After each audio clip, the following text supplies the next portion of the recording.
Hyvät kuulijat, kuvataiteilija Elina Parjanen on sanonut, että hän tekee kuvia, koska se on hänelle luontevin keino viestittää omia ajatuksia ja tunteita. Elina Parjanen tekee sen koostamalla teoksia, joissa maalauspohjan päälle on lisätty muuta materiaalia, sattumanvaraista, löydettyä, tänä päivänä niin trendikästä kierrätettyä materiaalia. Parjasen teoksissa on myös vahva kolmiulotteisuuden tuntu. Ne tulevat väkisinkin ulos kehyksistä ja houkuttelevat katsomaan läheltä. Tyylillisesti Elina Parjanen minun mielestäni tulkintani mukaan jatkaa informalistisen kuvataiteen perinnettä mitä suurimmassa määrin.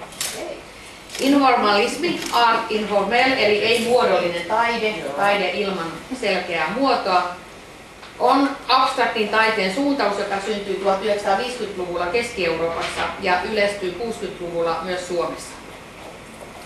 Informalismia pidetään eurooppalaisena vastineena amerikkalaisen 1950-luvulla ahkerasti esiin tuomalle abstraktille ekspressionismille.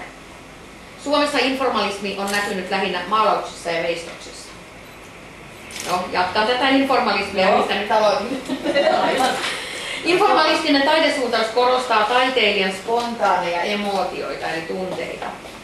Lyyrisyys, erilaisten pintarakenteiden korostaminen, sekatekniikoiden käyttö materiaalisissa maalauksissa sekä maalauksen ja reliefin vuoropuhelu ovat tyypillistä informalismia, juuri kuten Parjasen teoksissakin minun mielestäni voi nähdä.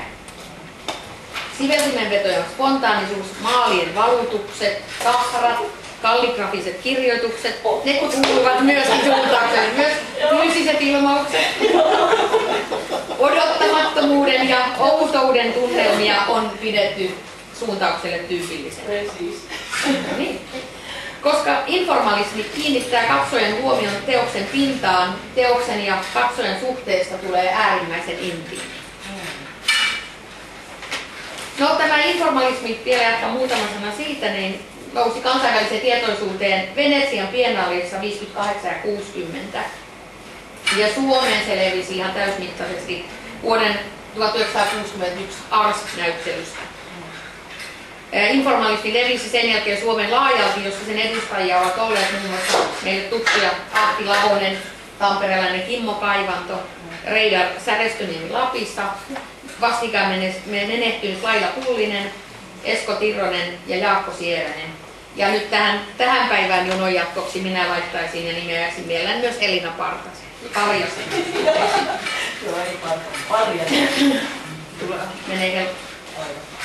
Hyvät kuulijat, kuvataiteilija Elina Parjanen on tehnyt pitkän uran jo kuvataiteilijan, vaikka nuori vielä onkin, ja kuvataideopettajana erityisesti ja esiintynyt näyttelyissä 1990-luvun alusta lähtien.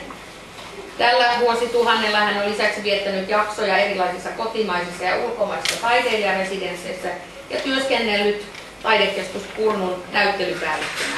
Hyvin tuloksia. No, nyt pyöreitä vuosia ihan kohta täyttäessään on tullut aika tarkastella hänen uransa kuvataiteilijana, katsoa mitä se oma ilmaisu parhaimmillaan on. Elina Parjasen lapsena piirtävät avaruusalukset ovat muuntautuneet eri muotoihin, muun muassa tuskin tunnistettaviksi kasvoiksi, silmiksi horisonttien yllä ja joskus jopa pahaenteisiksi maailmanlopun maisemiksi. Itse henkilökohtaisesti tykkään näistä avaruusviittauksista, kun olen tämmöinen avaruuden ja science fictionin fani. Meillä on yhteinen pahe. Yhteinen pahe. Mutta onneksi Elina Parjasen piirustuksissa ja maalauksissa löytyy myös iloisempia sävyjä ja myöskin sitä vähän imalusta ja glitteriä, jotta meille kaikille ei tästä juhlanäyttelystä ihan maailmanlopun tunnelma jää mieleen. Lopuksi toivotankin paljon onnea tälle juhlanäyttelylle ja paljon onnea myös kuvataiteilija Elina Parjaselle pian tulevan syntymäpäivän johdosta. Ja hyvää näyttelykokemusta teille kaikille. Kiitos, oli tosi loistavaa.